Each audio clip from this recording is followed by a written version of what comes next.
Hello everyone, this is the Short Sports Show. I'm your host Daniel Short, and today we got a few topics to talk about. Tonight, college football begins, and also for the NFL side, it ends on the preseason note. Now before we get on to all of that, let me just tell you what this show is going to be about. On the Short Sports Show, I'm going to cover a lot of college football, the NFL, Major League Baseball, and some of the NBA. And also, depending on how Tiger Woods does throughout the year, I might even talk a little bit about the PGA. But other than that, make sure you follow me on Twitter at Short Sports Show 24/7 and on Facebook, The Short Sports Show.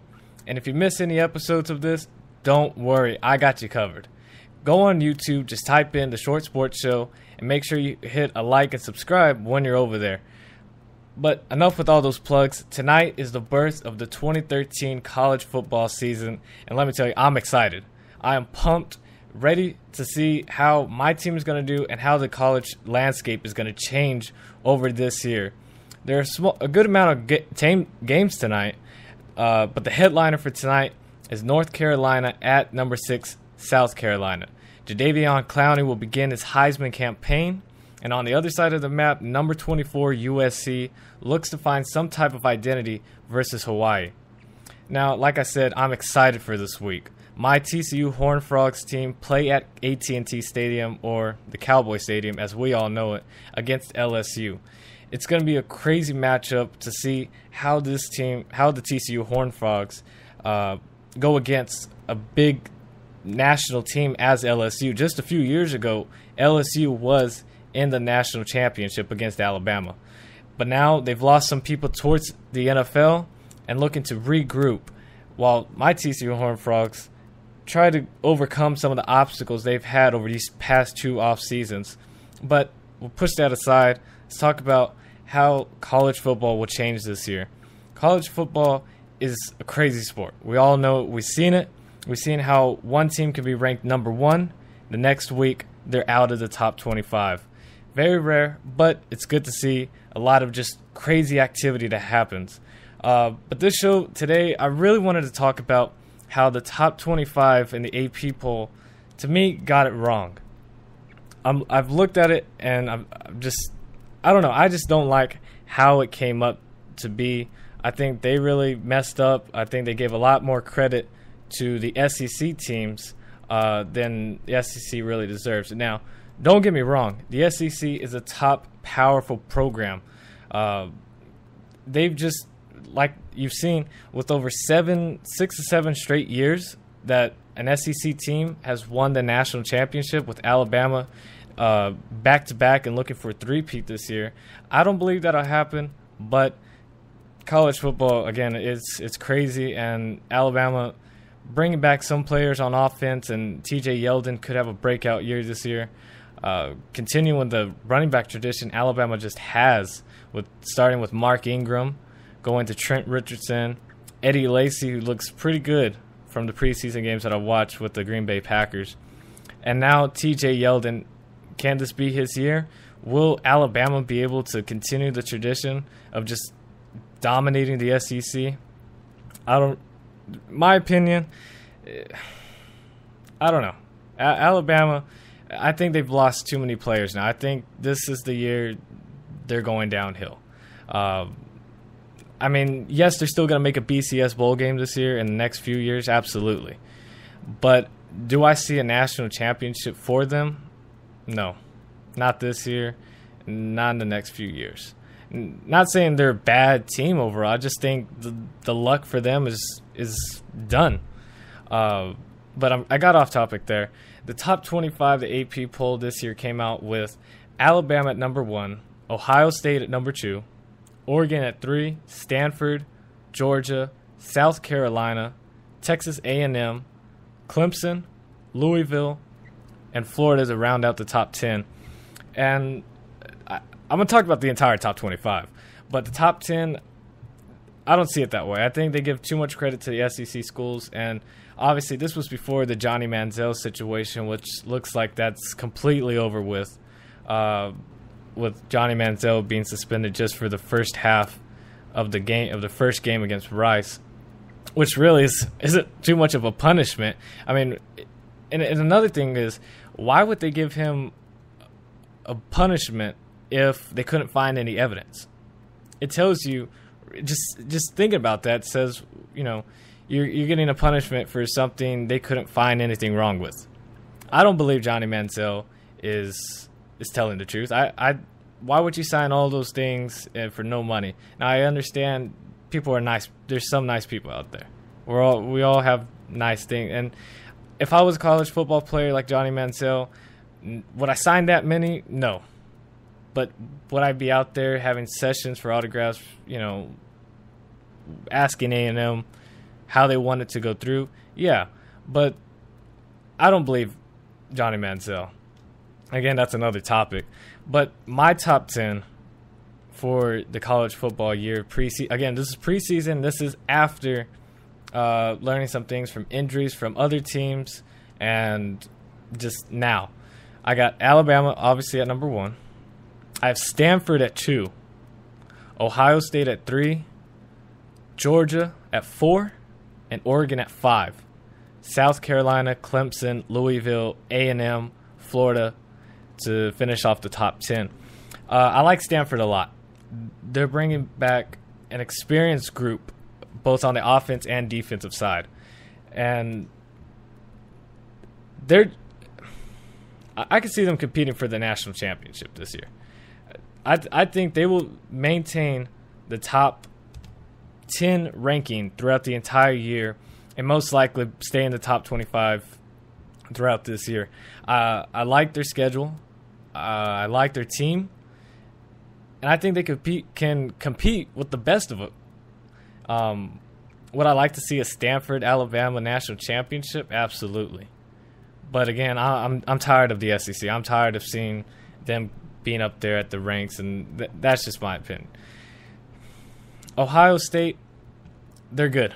I don't like them. I'm a TCU fan, and they don't really like us either, even though we haven't played them since back in the 1920s.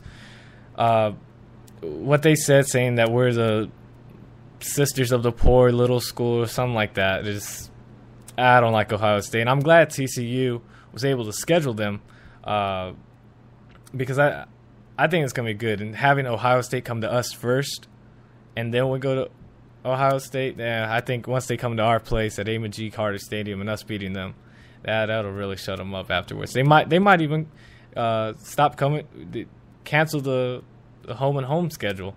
Anyways, Georgia, they're good. They are good.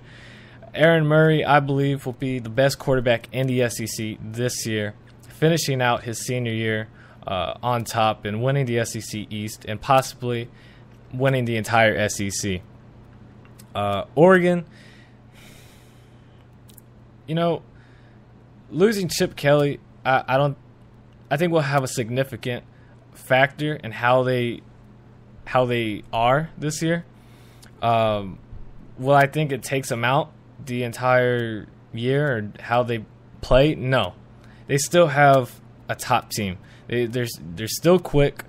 All their offensive line runs like a 4.9, and they're still going to be explosive. But do I see them competing in the national championship? Absolutely not. And I believe they will lose against Stanford this year, and this time it won't be an upset. I think it'll be a pretty significant win, or loss, I should say, that Oregon will suffer to Stanford. South Carolina, they're a team that I looked over throughout the summer, and I'm beginning to kind of not jump on the bandwagon. I never do that. TCU's my team, but South Carolina, I like them. Jadeveon Clowney is obviously a beast. Everyone knows that. And I'm rooting for him for the Heisman. I would love to see a defensive player win the Heisman. That hasn't happened since Charles Woodson back in 96, I would think. Anyways, I would love to see him win it. I like him. He's a dominant player. And he's going to be, obviously, the sole leader for the South Carolina, the entire team, not only on defense, but on the entire team. And I don't last year when we thought Monte Te'o, a lot of people were rooting for him before they heard about the scandal. I was a huge fan of him. Once I saw Notre Dame coming back up, and I was like, finally, Notre Dame is getting good again. And obviously they made it to the national championship, and I was rooting for them to beat Alabama. But when I heard about the scandal, it hurt. And I was hoping Monte Te'o would win the Heisman, because I'd love to see someone else other than a quarterback and sometimes, other than an offensive player win the Heisman. But obviously we haven't seen great defenders back then, and now we are. And I believe and hope Jadeveon Clowney does win it and continues his success and stays out of trouble off the field, because he's going to be a key factor for South Carolina and how they are throughout the year. Connor Shaw on South Carolina's quarterback, very, very good quarterback. Experienced, got hurt during the bowl game, but still won against Nebraska, and he's going to be good. And I think South Carolina has a good shot at beating Georgia for the SEC championship, but we'll see how that goes. But if I looked at it today and who would play, I would go for Georgia.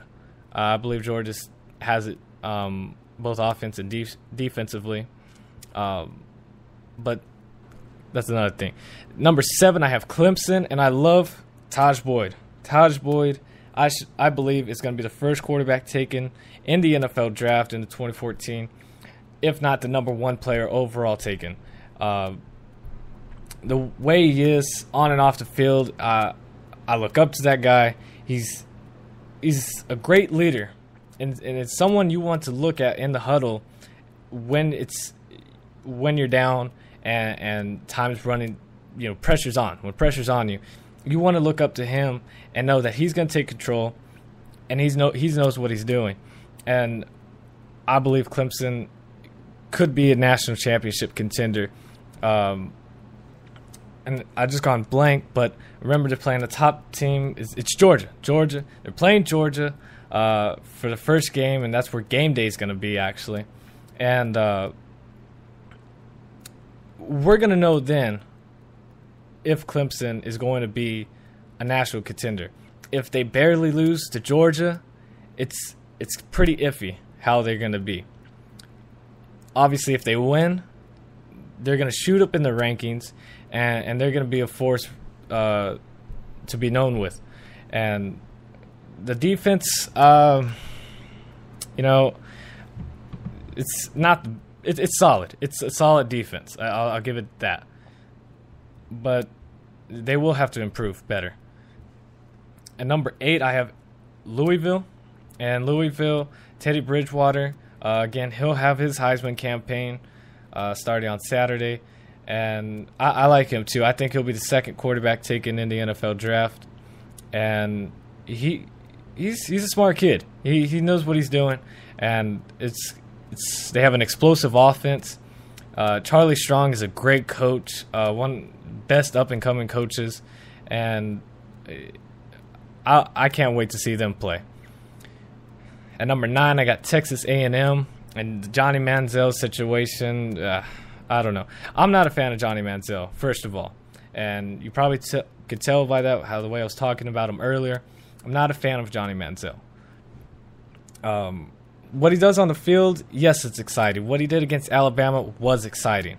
Not to kill the mood on that, but I believe he puts himself in these situations, and that's what the negativity comes to from not just me, but to anybody. When they see him, you see pictures of him with LeBron, with taking batting practice at a San Diego Padres game. I'm glad he's able to do that. I'm glad he comes from a good, wealthy family, which, really knows, how they get in all that money. But I'm not sold on Johnny Manziel.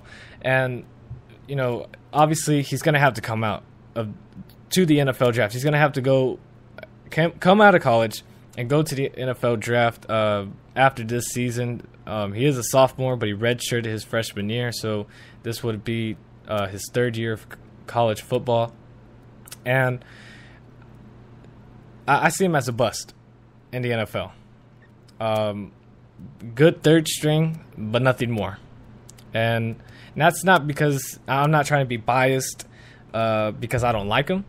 It has nothing to do with that. Even if I like the kid, I don't believe he's going to be that good in the NFL. I understand their teams are starting to run the read option. I'm not a fan of Johnny Manziel. Even if he did run it with the team like Philadelphia, even though their quarterback situation's already messed up, but I don't believe he's got it in him for the NFL.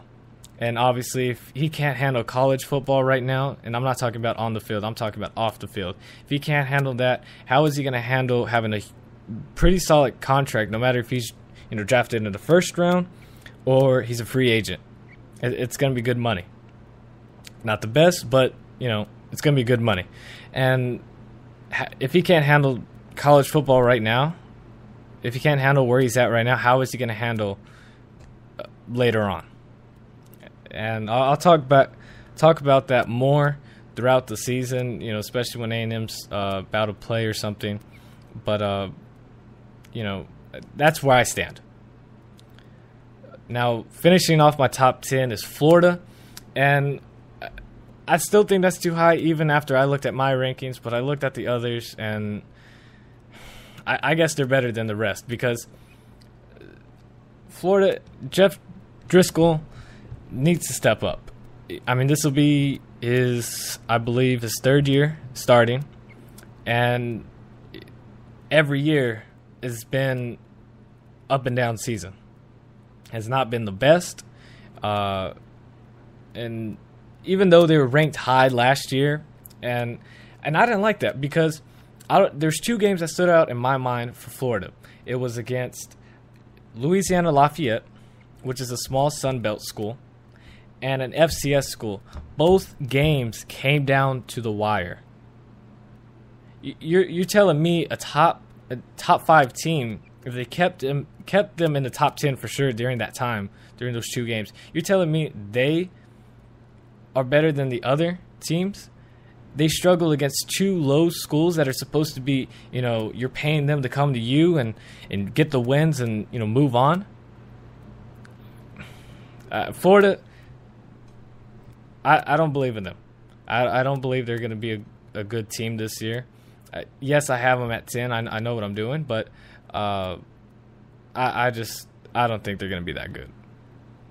We'll go ahead and go down to the rest of the AP top 25 schools. Right now, I have Oklahoma State at number 11. But the AP poll has, I believe, not Georgia. I'm sorry. I have Oklahoma State, and the reason why I have Oklahoma State is they're a solid club right there. That's a solid ball club right there.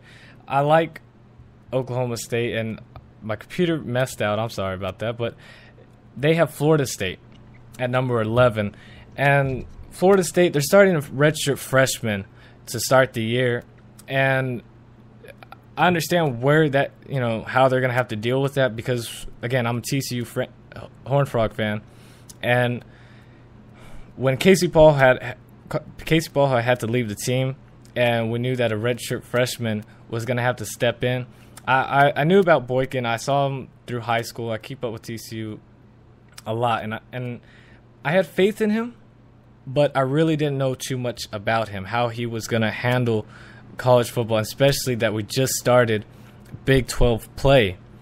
And having a redshirt freshman starting at your team, it's hard. It's hard because usually when you have an experienced quarterback or someone that's played for your team for a few games, you know what you're going to expect and see how they're going to, they'll be able to convert some third downs. When I was watching TCU and Trevon Boykin against Iowa State the first game, it was scary. I mean, there's passes that should have been caught. There are passes that should have been, all different types of things that game management was not there. And I understand because he was being trained to be a running back at that time because we had an injury. But Florida State, with them starting a redshirt freshman, obviously they have to have a whole lot of faith. And the Florida State coach is not dumb. He knows what he's doing, and he obviously believes in him. Florida State, they're losing almost everybody on their defense. On offense, I think the offensive line, 3 of them are coming back. Receivers are there. Running backs are there. So offensively, they're still going to be pretty okay. I was going to say pretty good, but I'm going to say okay. I don't know. Florida State is them in Florida. I have nothing against the state of Florida. This year, I don't believe that's their year, other than Miami, who I like. But we'll get into that a little bit later.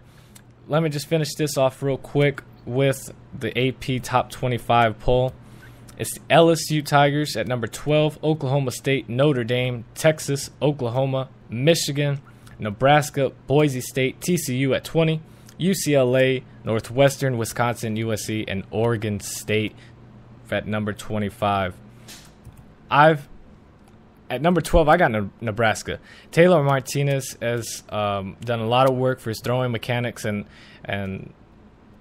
I like him. And he's he's an option guy. He can run the ball very effectively, and they have a good running game with the running back Abdullah, I believe is his last name. He's really good, and the running game for Nebraska is going to be excellent.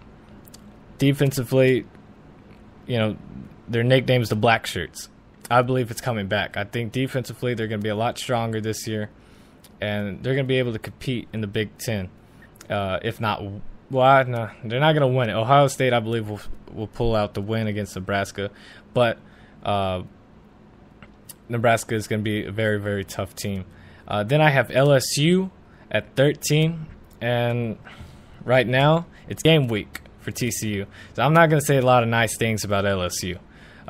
What they did with Jeremy Hill, reinstating him after a team vote, after his second arrest, that's ridiculous. And even if TCU was not playing LSU, that's you're not having any discipline. And as Gary Patterson said, what he was doing with Devontae Fields, who might even suit up. So I don't know if I really have any much to say, but you got to teach the kid life lessons. If you teach him that after his second arrest, hey, you can still play with the national powerhouse of LSU, you can still play with us, how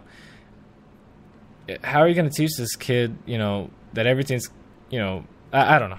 I'm not going to get too much into it. I don't like what they did with that. LSU obviously losing a lot of a lot of defensive players to the NFL, and I believe that's going to be their huge weak spot. And obviously, they still have talented players. They still pull in a huge recruiting class. But I don't think they'll be able to keep up with TCU. And this is why. And I'm not saying it as a homer towards TCU. TCU has talented receivers, has a good receiving core, and a great, even better running back core. The starting running back for TCU, Wayman James, averages throughout his career 6.9 yards per carry. That's basically 7 yards per carry. And LSU, though they bring some back at linebackers, I don't think they can keep up with the amount of running backs that TCU has, because we're going to have fresh legs coming in every single play. And they're going to have the same guys out there. So I think we'll tire them out easily. And how Casey Paul, how he's obviously, we don't know the starter yet for that game, but how he plays throughout the game is going to be the question to see how they win, if they can win or not. Michigan at 14, that's where I have them. Michigan, a lot of people, I understand they have a huge fan base, but a lot of people are rooting for Michigan to win the Big Ten and be a possible BCS contender. I don't believe in Devin Gardner.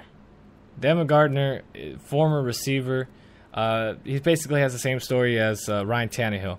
And you're thinking, well, if he has the same story as Ryan Tannehill, Tannehill is a starting quarterback for the Miami Dolphins. I don't believe he's that great of a passer where he can day in, day out compete against great defenses.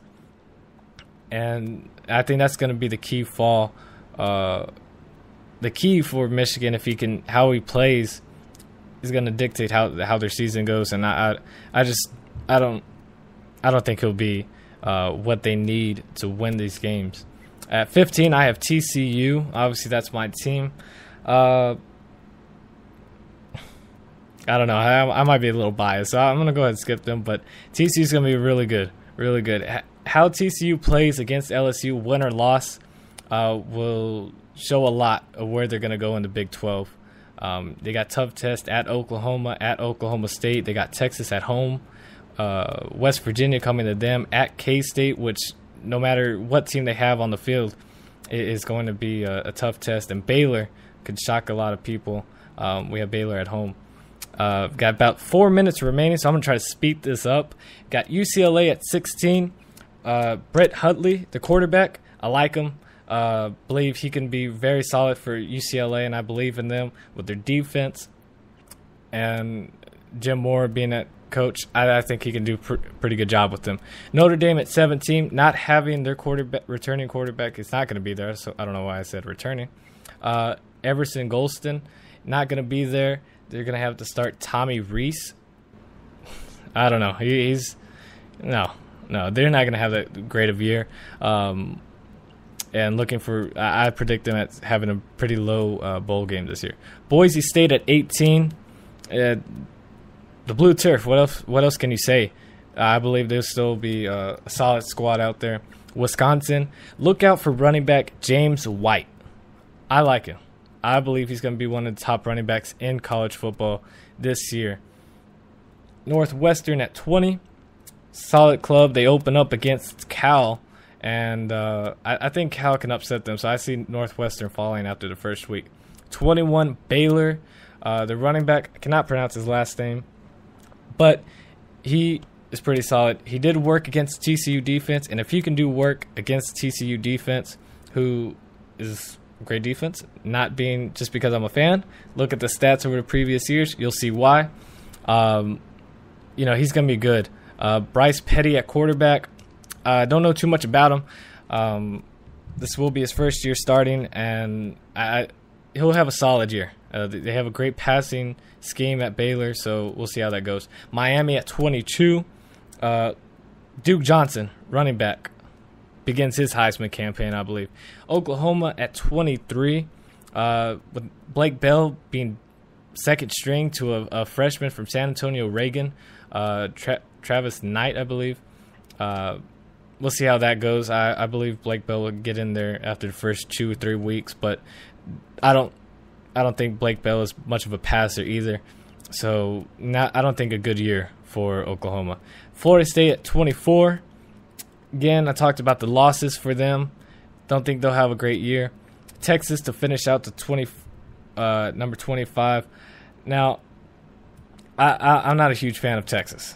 Not the state of Texas. I'm talking about Texas Longhorns. The reason why is they play a lot of easy teams. Like if you look at their schedule, you're going to see New Mexico State and UNLV. Nothing against those schools. They're not solid schools that if I was a coach, I would put out there to test where my team is, and especially with the Big 12 being wide open. So couldn't get to everything I wanted to today, but we talked about college football tonight. It's the beginning of it. I'm excited. Make sure you check it out on ESPN tonight. A lot of games, solid games on tonight. What to look for next week? I'll go more in depth on the NFL and what I predict on the NFL. We'll talk about the NFC East and the NFC West, and any other news that comes up throughout that point. Make sure you follow me on Twitter at short_sports24-7 and Facebook, The Short Sports Show. And on YouTube, if you missed this episode or missed any others, type in The Short Sports Show. and you'll see me up there. Thank you guys for listening. Hope you enjoyed the show. I know it's a little rough. Hope you guys enjoyed. Check me out.